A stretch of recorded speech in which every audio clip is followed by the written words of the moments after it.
What's up mga ka-DJK? Welcome back ulit sa akin channel. Ngayon meron tayo dito ulit linker ulit sir, linker 1, 2, 5. Ayan, sir, ang problema din sir. Ang magastos daw sa gas yung kanyang motor. Bale ngayon mga DJK, tuturo ko sa inyo kung paano ba makapatipid ng gas yung ating mga motor, lalo na kung ating carb ay ano sir, 150 to no? 175. O yan, 175 kasi yung carb nya.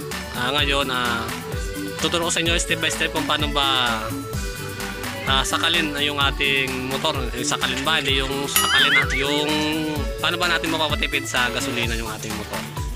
Pero bago ang lahat mga DJK, huwag mo sana kalimutan, pindutin natin notification bell para lagi kayong updated sa aking mga panibagong mga vlog. Right, ngayon punta tayo sa ating carb. Ayan yung carb, bali yung carb ni sir is 175 na siya, na-convert na siya. Bali yung kanyang makina 125, yung kanyang carb is 175. Paano ba natin itong mapapatipid sa gas? Siyempre punta tayo dito sa ating carb. Ayan, tapos tanggalin natin to. O sir, baka mo sir, baka mo yung camera natin. Yes, I'm funny.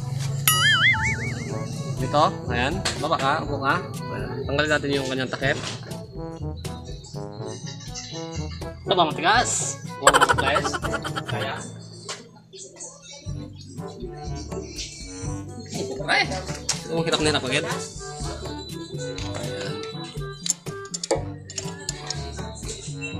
Bakit mo ay? Wah.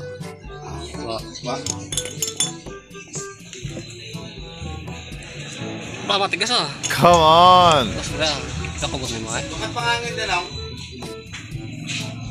Tanong? Wala tang karga. Ha? Ayan, tanggalin natin yung takip niya. Ayan, hugutin lang natin yung kanyang piston. Ayan, yung ating piston ng ating carburetor. Ayan, tapos gawin natin, tanggalin natin yung kanyang needle. Okay. Yung spring, hilahin natin. Tapos ibaba lang natin yung kanyang cable. Siyempre may lock yan. Ayusin muna natin yung lock.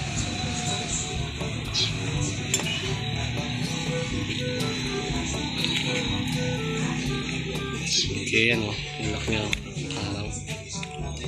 Tanggalan na sa paan. Ayan. Tapos silahin lang natin. Tsagaan lang yan mga DJK. Hindi matigas ha.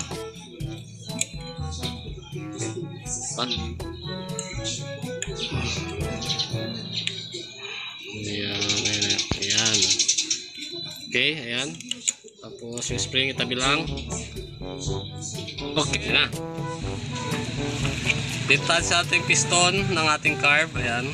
Siyempre tanggalin natin yung kanyang lock. May lock kasi yan. Ayan o. Ayan. Ayan. Yung kanyang needle. Saka yung kanyang piston. Itabi natin yung kanyang washer. Yung kanyang lock. Okay. Kung tama yung nakontre, baka mag-ubo-ubo sa. Ubo-ubo. May sakit. Kaya pag nasubrahan rayet ko, Okay. may ipok-ipok ba yun? Ayan mga DJK. Dito yan. Hirap eh. May 1, 2, 3, 4, 5. May 5 groove yung ating needle ng ating carb, ng ating 175 ng carb. Ang gagawin lang natin para tumipid, ilagay lang natin siya sa pang-apat. Huwag dito sa pang-una kasi yung una malakas sa gasolina, malakas sumatak, pero malakas sa gasolina. Yung pangalawa ganun din, malakas din sa gasolina.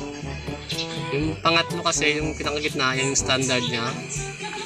Yung pang-apat, yan medyo titipid siya ng konti sa gasolina. Yung pang-lima, sobrang tipid na kaso medyo kakapusin yung kanyang makina. Kaya ilalagay na natin sa pang-apat. Gawin natin, ganito lang. Tutulak lang natin yung pababa. Ayan, tank. Tumalsik na. Okay, yan. Tumalsik na. Ilagay natin sa pang-apat na groove para medyo tumipid lang sa konti siya ng gasolina. Okay, tapos itulak na natin. Ayun. Ayun, ganun lang. Ganyan lang kadali mga DJK. Lagay natin sa pang-apat na groove. Pag gusto nyo malakas sa gasolina, malakas sumatak, sa pangalawa lang mga DJK. Kung gusto nyo matipid sa pang-apat, huwag sa pang-lima kasi sobrang tipid naman yan kaso kakapusin sa gasolina yung ating motor. Ayan, ganun lang kadali sakal ng ating motor. Ayan, balik na natin. Ayan, saka yung kanyang lock. Nilagay nyo lang din. Ayan, ganun lang kadali. Ayan, okay. Tapos, balik na natin yung kanyang spring. Siyempre, unahin natin yung kanyang yung kanyang ilang pass spring. Okay. Ayan. Tapos yung kanyang cable. Ayan. Saka balik natin. Ayan. Ano lang kadali mga DJK. Ngayon, balik na natin. Mayroong guide yan. Para dun sa minor at para dun sa guide. Ayan. Dito tayo. Pag sinarap na. Kung paano yung binaklas, ganun yung din ibalik. Ganun lang magpatipid ng ating mga motor kapag ito ay magastos sa gasolina. Ayan, ayusin na natin yung kanyang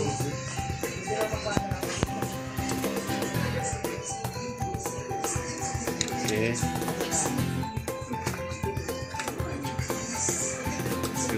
Yun.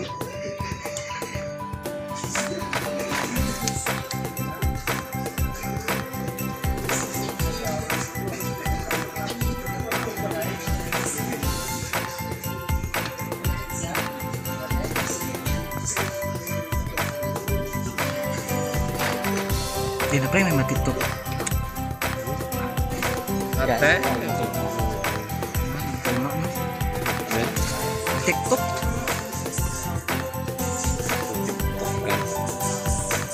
Okay. Tingnan natin. Check natin yung cable.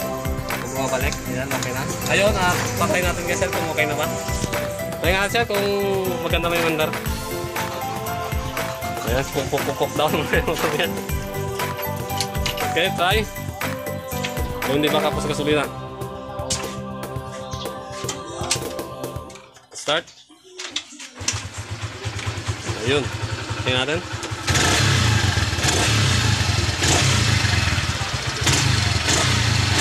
Ayan, at okay yung andar niya.